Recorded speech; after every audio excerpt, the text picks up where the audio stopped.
เสียงมันสะท้อน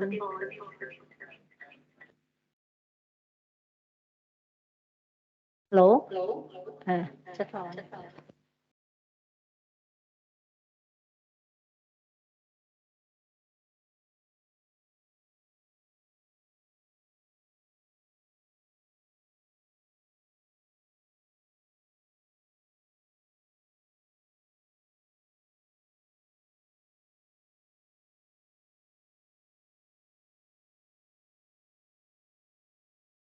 Hello. Okay.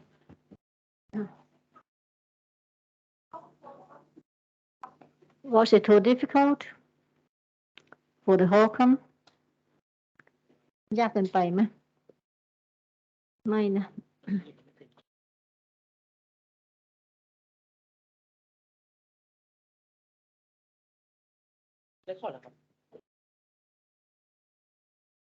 Okay, now we'll go next.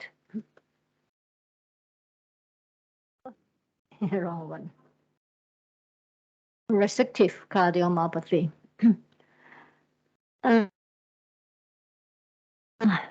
It's the least common type. Okay, due to increased stiffness of myocardium. The diastolic volume, usually the left ventricular diastolic volume usually decrease or normal. Wall thickness may normal or increase. Function classification not morphological, so mostly hemodynamic. So it can be the restrictive cardiomyopathy due to the stiff of the ventricle, so increased LV stiff pressure. There will be diastolic consequence of that sequelae that causing the increased left atrial pressure. Increased RA pressure depends on which chamber is involved. If the right side or the left side, then the systemic congestion or pulmonary congestion, and cardiac output will drop. Usually, the restrictive cardiomyopathy, it can be preserved LVEF, the LV not dilate, and most of the time biatrial can get enlarged, and could be restrictive and infiltration of the cardiomyopathy. But as I say, cardiomyopathy, we don't include those hypertension or aortic stenosis. Okay.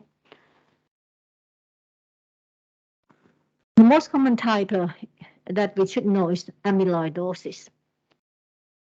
And in tropical country, the Africa, then the endomyocardial fibrosis is quite common. So I'll try to put it together so it'll be easier for you to understand. It can be, this is a cardiomyopathy, so it can be inherited, or can be acquired, or can be both. The restrictive cardiomyopathy can be from infiltrative disease or storage. Or if it's non-infiltrative, it could be can be for endomyocardial disease. So lumped into 4 groups: infiltrative, non-infiltrative, storage, or endomyocardial disease. So let's start with the infiltrative disease. It's amyloid common. It had amyloid sarcoidosis. Okay, we'll just study a few types. As time go on, this might add on. As I say that all this is subject to change as time go on. For the storage disease, they have a Fabry's gauge or the storage thing, glycogen storage disorder. And for the non-infiltrative can be idiopathic or diabetic or scleroderma, scleroderma, myofibrillar myopathies, or this and endomyocardial carcinoid, endomyocardial fibrosis, that's common in Africa, hypereosinotic syndrome. Okay, we'll just go touch some of those, this cardiomyopathy because you might not see it, but just at least you have listened to it before, and then if you should have a chance to encounter such cases, then you can read and study more. Okay, but at least you get some idea. They are in the restrictive type. Whenever we have patient with a preserved systolic function and they come with a heart failure or short of breath or this, we have to think that might be diastolic dysfunction. And with the restrictive feeling pattern in echo, not echo, will be very helpful. MR, and sometimes we have to come to the point that might need further modality like MRI, or might need a myocardial biopsy, endomyocardial biopsy to help diagnosis. So rely on many things, as we know. Again, same like earlier mentioned, you have to look through all this, think through all this. We don't just memorize things, because sometimes it's not that easy. So infiltrative amyloid, it can be either acquired or inherited. It's due to the extracellular deposition of the misfolded protein or amyloid that causing the organ, the functioning of the organ fail. It depends if you deposit the heart, is toxic to the myocardium, so there'll be apoptosis, tissue stiffness. Amyloid are insoluble and accumulate as time goes on with heart failure and electrical dysfunction. There are many different types of amyloid. AL type, Y type, all this. Okay, so the major form, AL type or primary amyloid, due to the light chain. You know amyloid? Have you heard about it? Amyloidosis? Yes, okay. It's quite common, 50% cardiac involvement. Also can involve the kidney, nervous system, GI tract, liver, skin.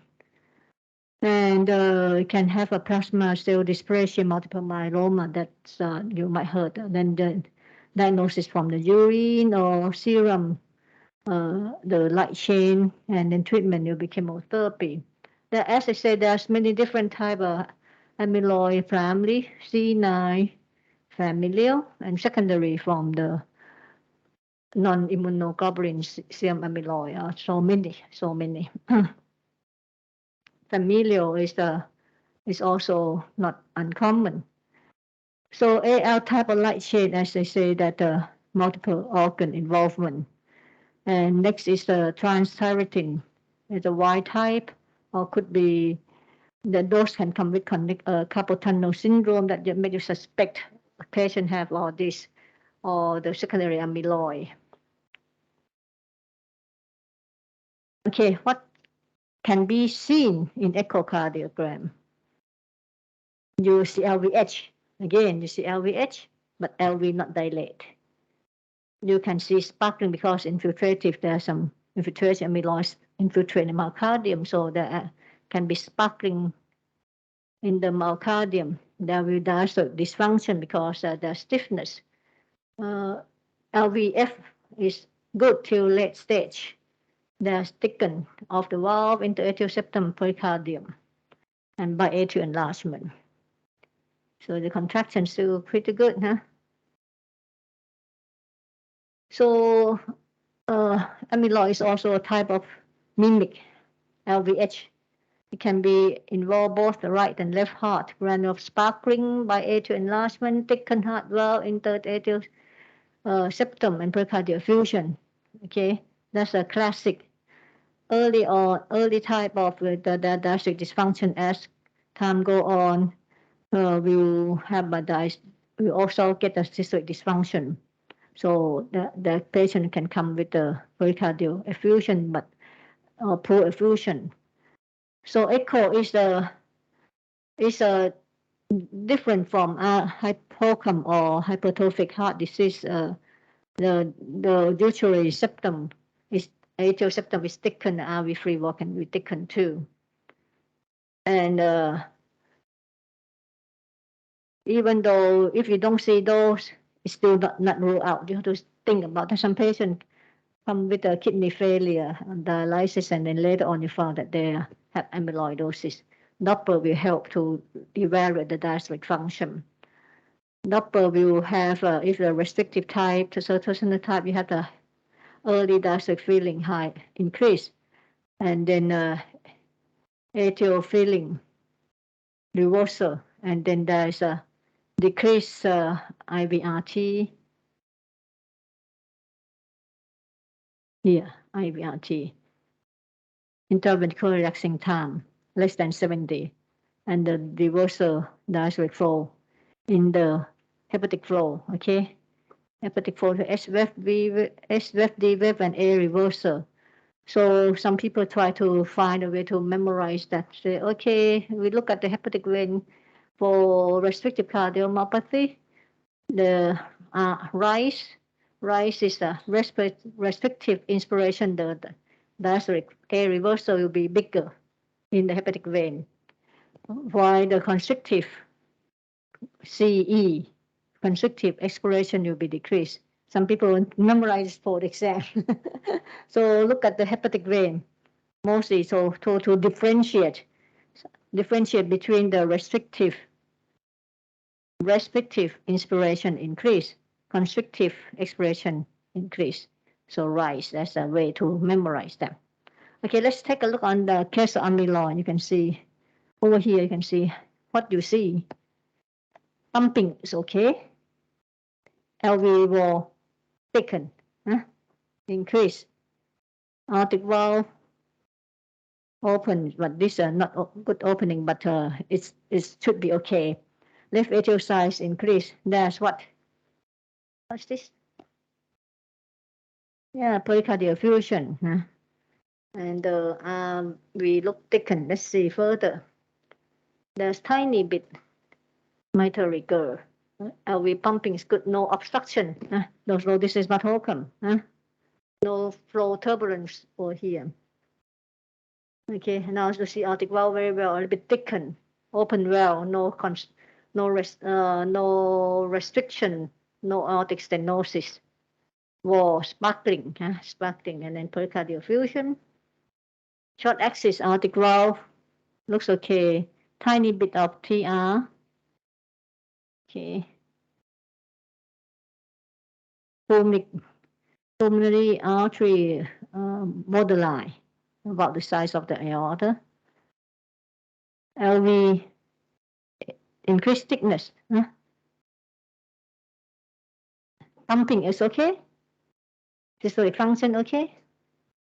So what would you come? You think this amyloid, as I told you?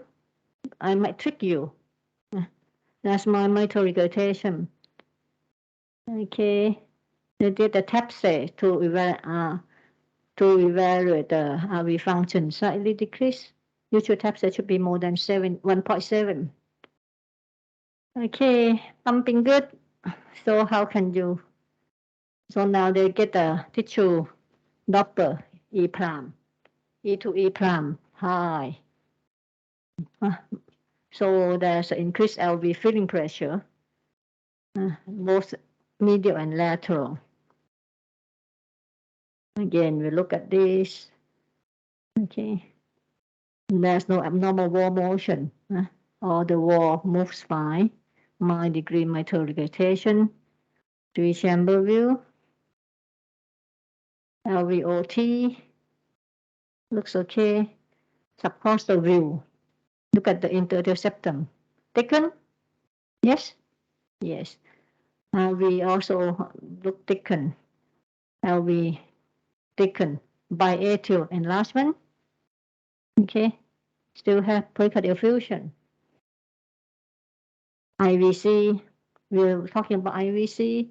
Hepatic vein. IVC. IVC dilate and decrease in respiratory variation. Usually inspire, expire should be, the size should change at least more than 50%. This look about the same. So they say that there's amyloid. Yes. It's amyloid.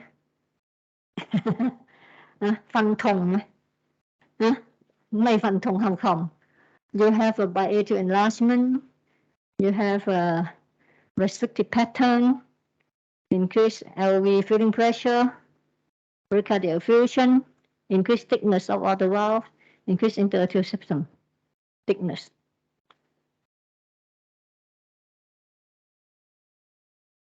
Suggest consistent, very likely, probable. What would you say? Echo, we can just say likely, very likely. This is amyloid. Okay, so you have to get more clinical If you get EKG low voltage, then that will give you another point, more likely, the high probability.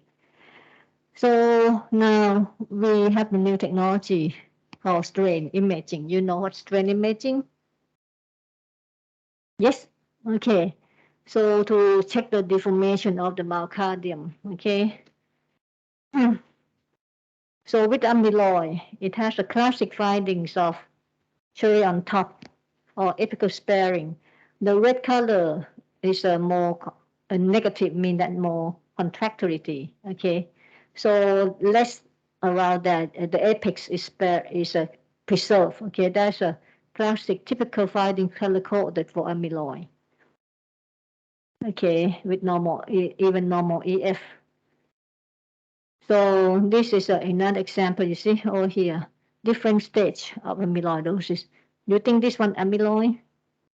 This one decrease here. This decreases strain on the septum, anterior wall septum. This is Holcomb, okay? This one,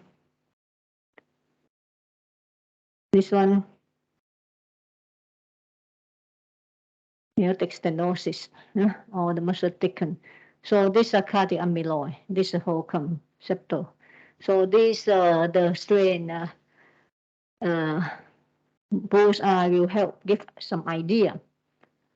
So there's a certain criteria, say apical sparing pattern of amyloid, how accurate it is.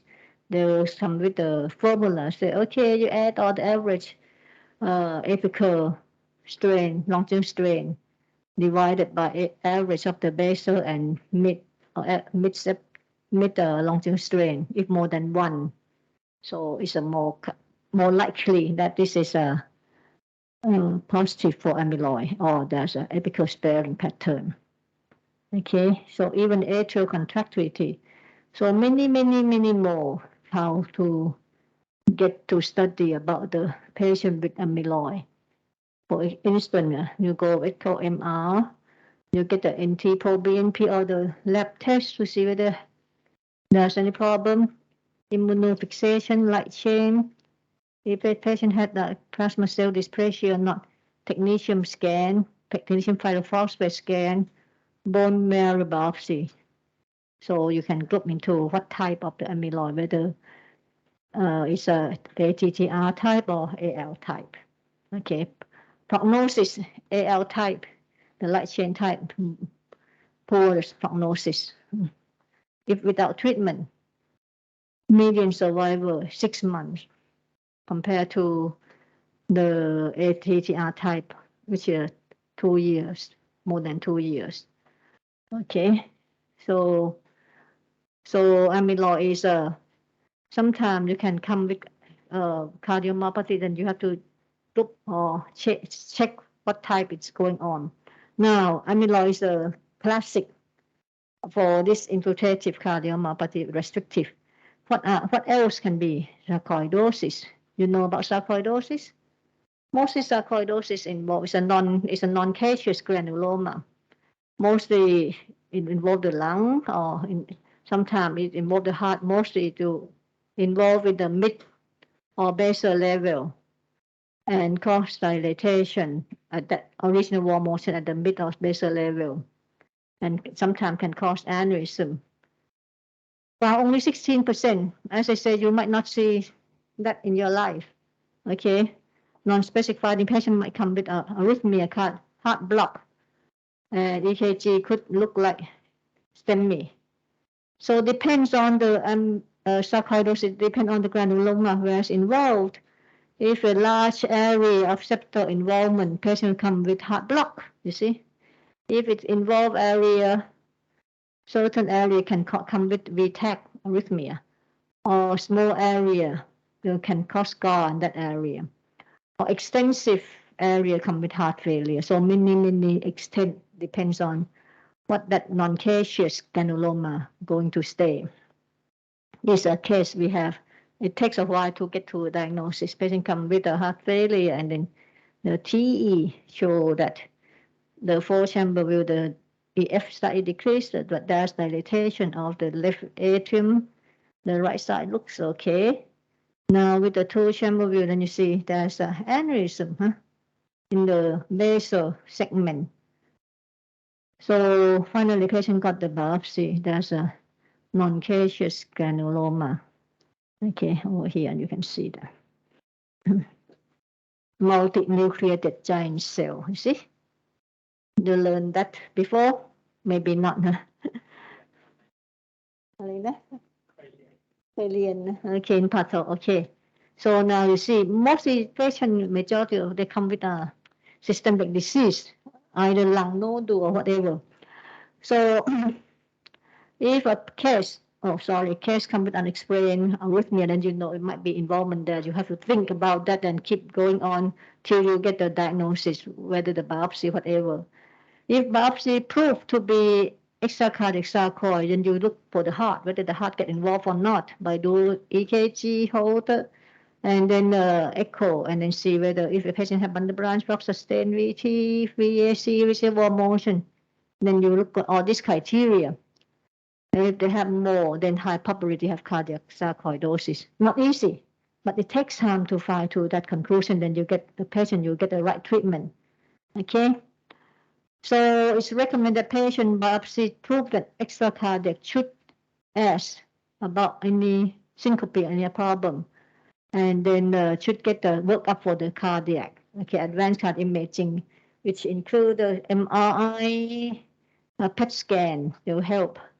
For patient with less than 60 years old, arrhythmia, rhythm problem, all this have to look into that.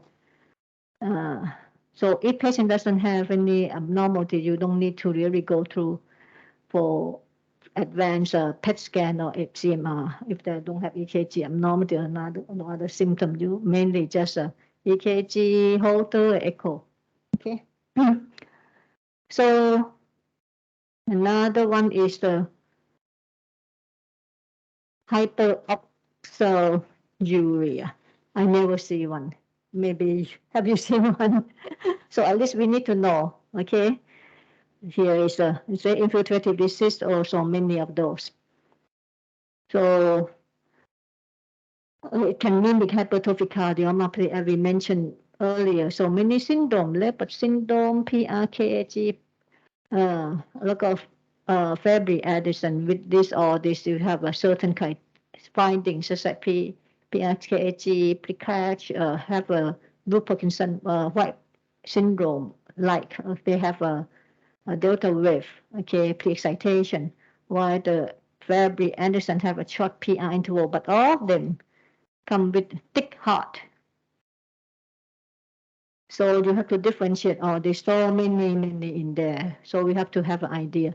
And then strain imaging will help for you to differentiate whether this is a normal, you see, or contract minus 20% strain, normal or segment. There's a bullseye from basal, mid-apex, or contract nicely. But this one, the septum is less, so it's the vocal. How about this one? Look like what? Amyloid, apical sparing. Okay, how about this one?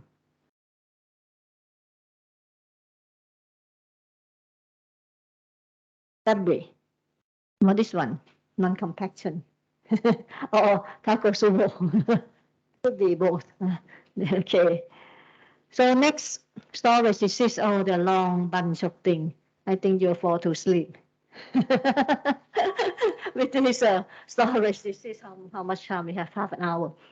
Okay, Fabry, Gaucher, hemochromatosis, glycogen storage disease, mucopolysaccharide, Hurler syndrome, Hunter syndrome. We learn, you learn during medical school. No, not medical school. It's all this is inherited due to abnormal storage disease. It can look like Holcomb. Hallmark of them is a syndromic.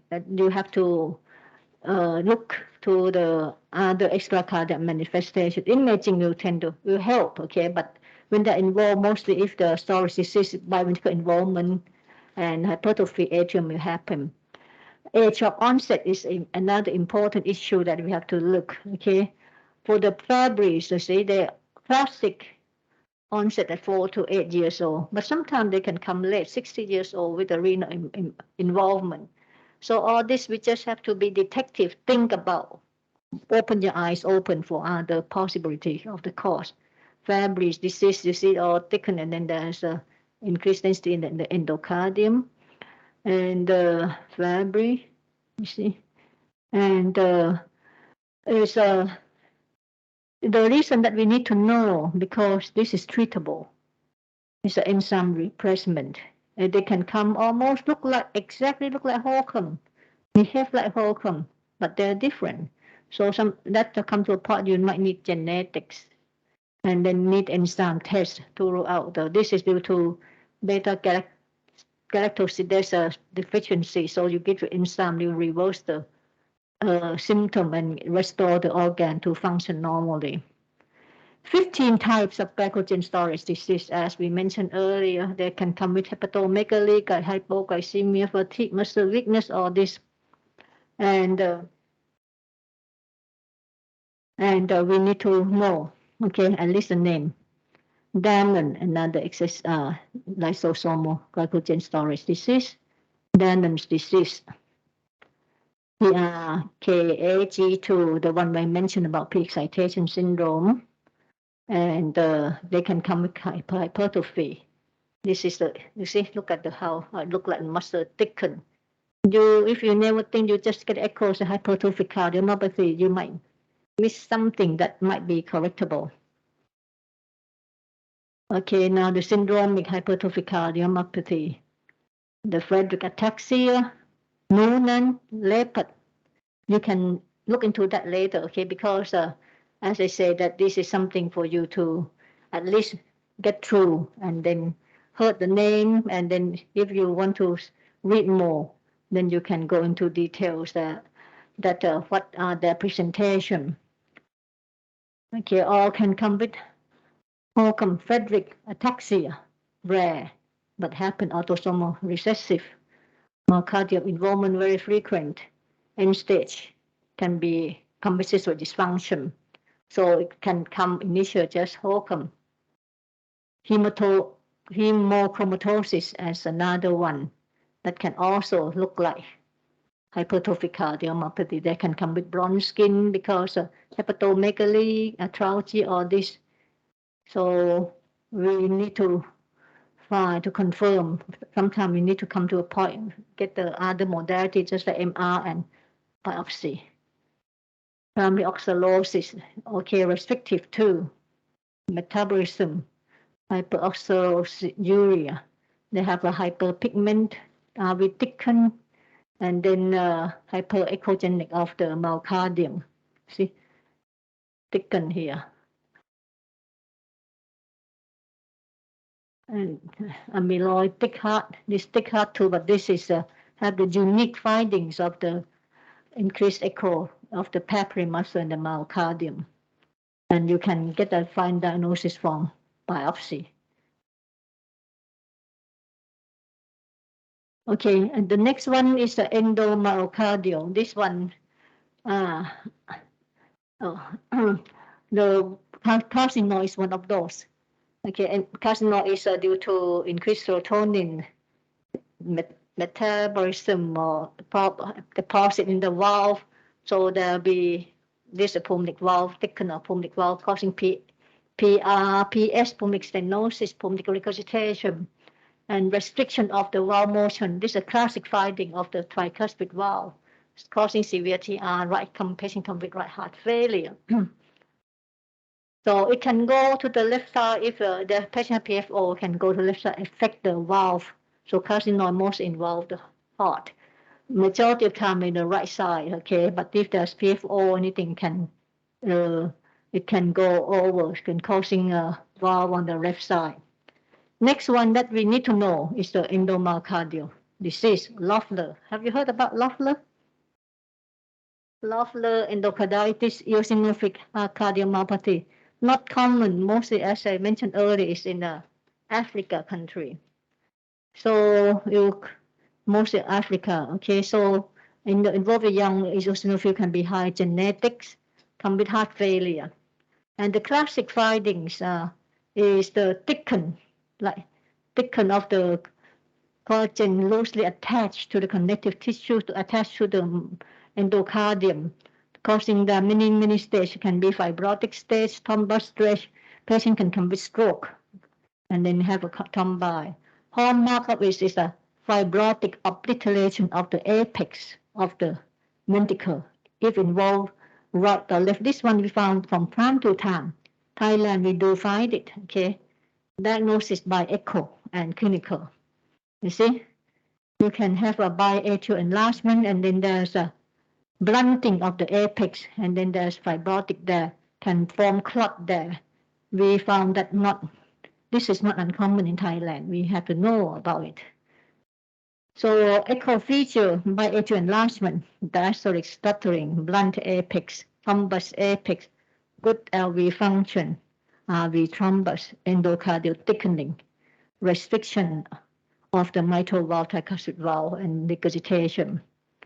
Echo finding, you see, there's a thrombus in the right side, right atrium so big, and then there's thrombus there, and then slow flow in there. Okay, big clot, small RV. You see, all the findings, papillomastoplaster to the wall, blunt apex. Prognosis not good. 1/3 to 1/2 advanced and die in 2 years, and severe endocardiofibrosis. And then with the surgical resection of the valve or replacement. So there's the restrictive cardiomyopathy. We have half an hour for dilated cardiomyopathy. Do you memorize all those? Restriction? No. What's the classic one? Amyloid. Amyloid is the one that you need to know. Need to know and how to, because it's not uncommon. Okay, so that's something. In a sarcoid, you might know, might not know, but you know that it's a group of restrictive cardiomyopathy. Endomyocardial fibrosis, EMF, is another group that you should know. Okay, the three, and those are storage disease. I don't think if you deal with pediatric, you might see more with the storage disease. Fabris. Years ago, I never see it, but nowadays in Asia country, Taiwan has reported so many of Fabris, Anderson disease, and then it's look like Holcomb or hypertrophic cardiomyopathy, but it's correctable. They just test the enzyme. Okay, so then patient, if they get enzyme replacement, they will reverse the process. So that's something we don't want to miss. Now, dilated cardiomyopathy. Look at that. Look at that. It's genetics. So many. Huh? So many. Look at that. In your generation, you all have to deal with gene. Huh? You memorize all those? No way.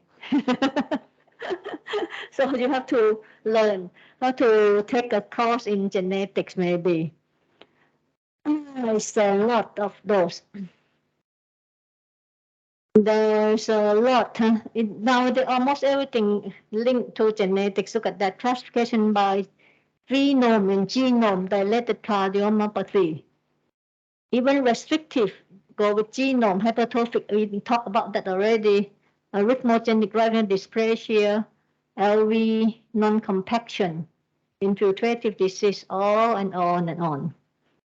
Can we make it simple? Okay, let's just look at the dilated cardiomyopathy. Morphology, what's the morphology? Dilatation of left and right ventricle, and with minimal or no wall thickening. They're dilated, they don't contract. So decreased contractility. The problem is myocardial problem, fibrosis. It's not due to hypertension, not due to alcohol, not due to thyroid disease, but those can be risk factor predisposed to it. Non-syndromic, Okay, it can be even genome, could be genetic syndromic. So we need to find out. So characterized by dilatation, impaired contraction. Incidence, they claim that 5 to 8 in 100,000, that's very little, but then as time go on, they found the prevalence getting more. And the frequency that were quoted, they will say it could be underestimated. So because some of them asymptomatic, never been seen, or some of them never get tested, never get checked. So by the time they come, they have arrhythmia, sudden death. Remember a few months ago or early this year, there was a clip that launched, passed through in line.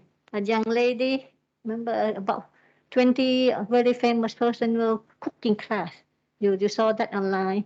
They passed a cooking girls will demonstrate how to cook, and she's a very pretty young lady, about 20 somewhat years old.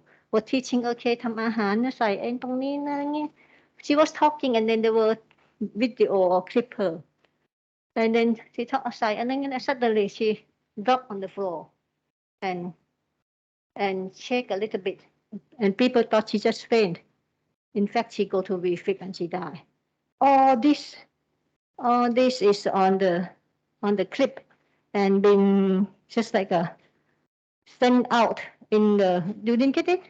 And then when you see it, no.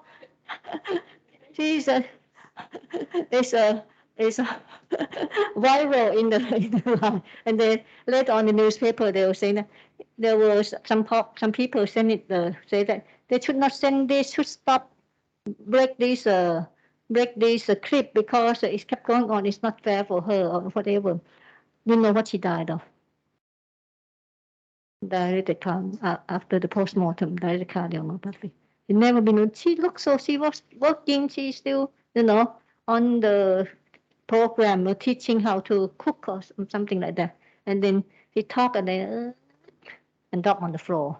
And then the person she'll come to her and they didn't even suspect.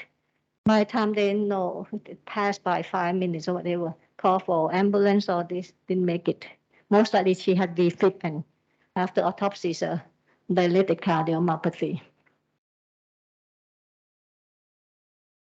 Okay, in children, less than 18 years old, 0.57, that's not much, but older is more.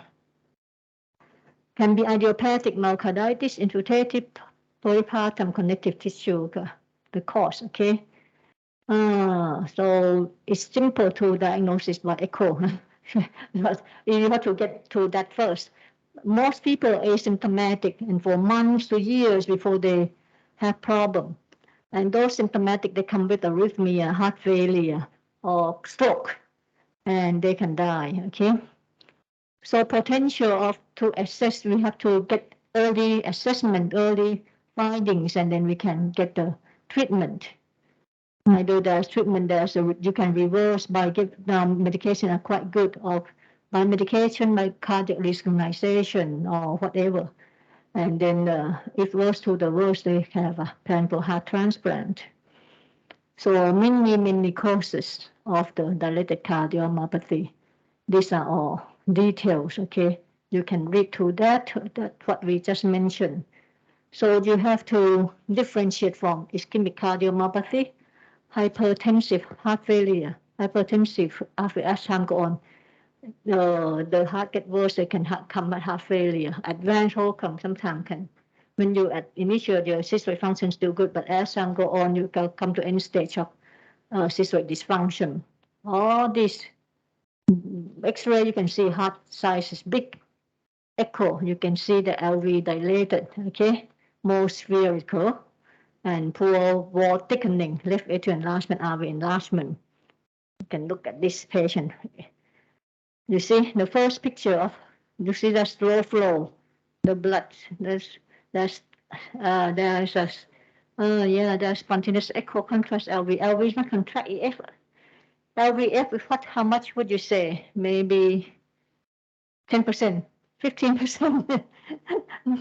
It's a diffuse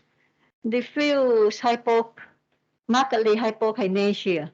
And then once we found, we give the treatment, give anticoagulation, give treatment, the right treatment, medication treatment. You can see follow-up house. That's her. That's the same patient, and we get better. So if they get the right treatment, the right diagnosis, then you see initially see how big is the clot in the LV. This short axis view, the clot there, follow-up is gone. Yeah. See the clot here too, another clot here. Follow-up. It's okay now. You see? Impressive, huh?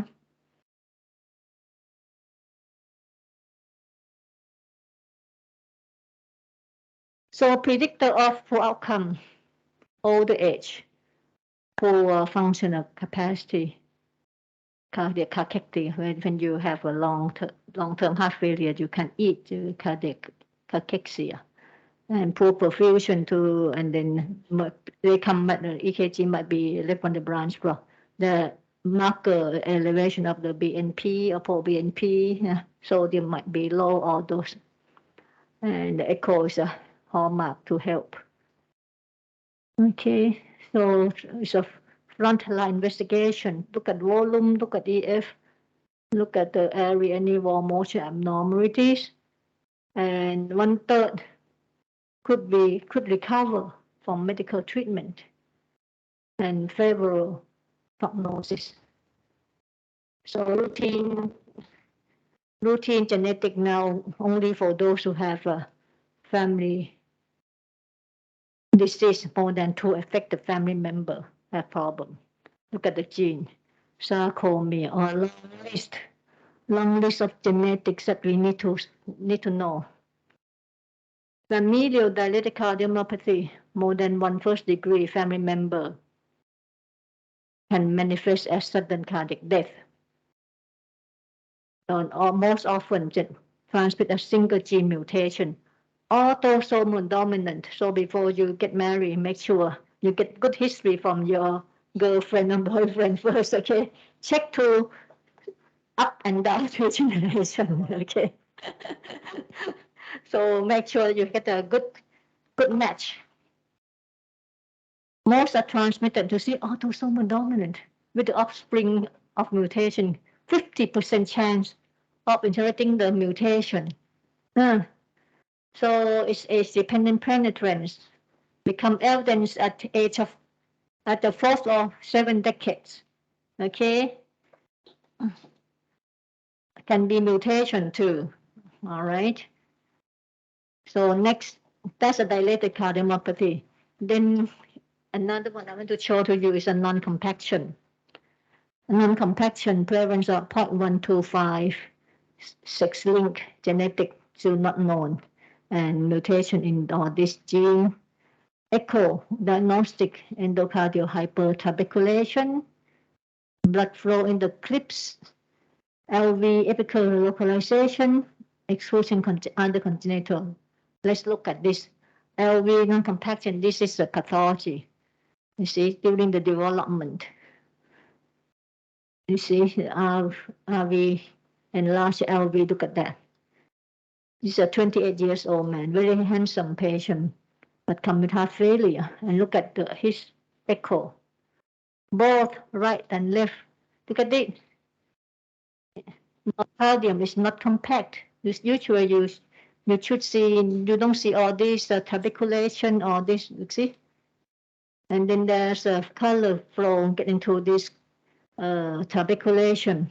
So the diagnosis by echo, short axis, systolic, the compaction to non-compaction ratio, this one 3.1, but classic, if more than 2:1, we get that diagnosis of highly suggestive of non-cardiac non-compaction.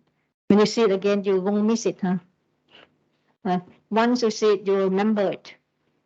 You can see that. You see, when you put the color, it go into the recess. Okay. Look at that. Once you see it, you don't. This is either MR. You see that? Classic findings. So Jenny criteria, echo criteria, thickened LV wall, consisting of two layers, a thin compacted epicardium and a markedly thickened endocardium layer with prominent trabeculations and deep recess, with the compacted to non-compacted ratio more than 2:1 at the end systolic. For echo, we go at the end systolic. In the past, on the short axis view, MR and echo, we have different criteria. Okay, this is Jenny criteria. And Doppler will show the color flow going to the deep intertrabecular recess. Okay, and in prominent trabeculation measurable in the LV apex or mid-ventricular segment of the inferior and lateral wall. All three criteria are required for diagnosis. Okay. Next is the arrhythmogenic right ventricular dysplasia. Somebody mentioned earlier today. So you look at that. Your short axis view. Look at that. There's a small aneurysm of the RV. Usually RV contract or contractile. You see that? You see? This is some small area. So the mostly involved in RV, but can also involve the LV2 due to the desmosomal proteins. Patient come with a VTAC, the branch block, and the diagnosis. There are many criteria, major and minor. They have echo criteria, tissue characterized wall, or EKG criteria. Let's look at the echo criteria. There'll be regional RV, echinacea, dyskinesia, aneurysm, and one of the following in the partial long or partial short axis view, the RVOT sizing, okay? More than 32 and more than 36 millimeter, or that change of the fractional shortening. Minor criteria, just the sizing, and then EKG findings.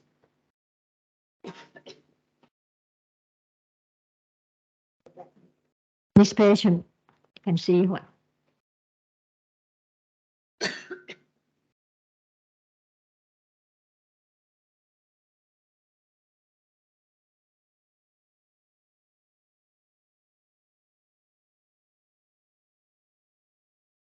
The patient had AICD, and then you can see there's aneurysm here and there.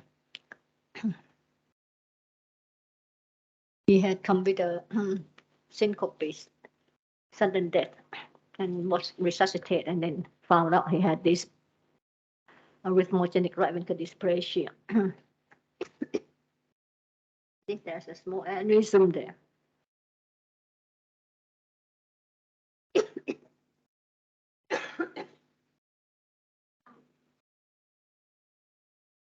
Short axis view, there's increase the distance of the RVOT.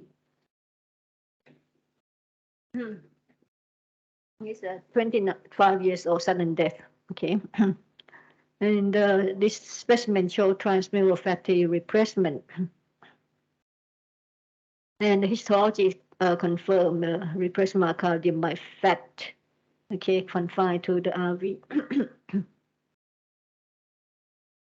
Currently, the mainstay treatment is suppress ventricular arrhythmia, prevent sudden death.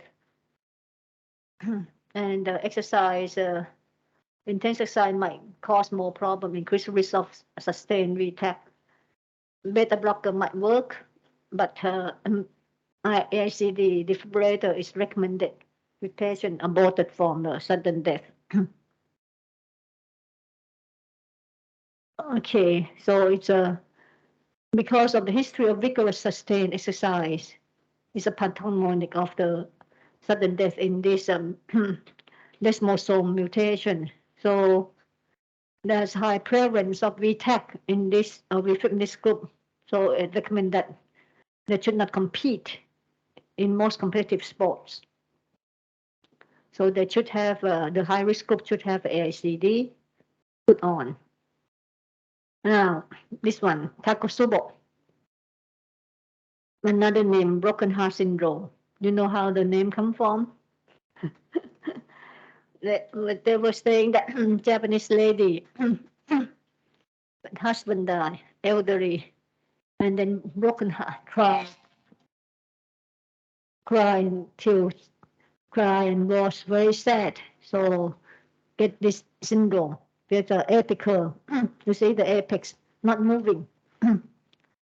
And this is reversible, okay? But in this case, there's this area, you see the apical area not moving, and then there's a clot forming there. This is a classic Takotsubo. There's a reverse Takotsubo. Some of them involve the mid or involve the basal. There's a different. This is another case. You see the whole area. So have to make sure this is not a coronary artery disease, not the MI causing that. Some people have a left LED lesion or causing the poor blood circulation there, causing this area. Transient is usually recovered by itself. Transient regional wall motion abnormalities. Okay, and extend more than one single epicardiovascular distribution. They don't have. They have to usually you need to do angiogram to rule out coronary artery disease. The patient can come with chest pain, elevated cardiac enzyme, elevated natriuretic peptide. Recover usually apparent after later on. Okay, so we know from all this talk that cause could be genetics. Many clinical hemodynamic findings echo help to find out, and you might need to combine with another modality. Genetics work up to confirm, and you need to put things together. So as we say that the red flag approach, you have to look into details. So how come if you find that there's a thickened heart muscle, you have to think whether there's any sign of infiltrative storage and the problem disease, any hypokinetic evolution. For dilated cardiomyopathy, you have to consider also look for the non-compaction, whether there's any posterolateral diskinase here. So genetics really play a big role nowadays on all the diseases that were mentioned. We'll come to this slide. Yeah. See, you need to know the probability and the and the genetics cause. And you have to observe, deduct, get the knowledge. Today we get the knowledge. Try to pave you with all the knowledge. So if you don't have knowledge, you never think, you never know that there are so many varieties of this cardiomyopathy that you need to know. If you know, you have the good knowledge, then you will be able to spot the problem, okay? And then you will be able to manage and get to a diagnosis. Okay, thank you for your attention.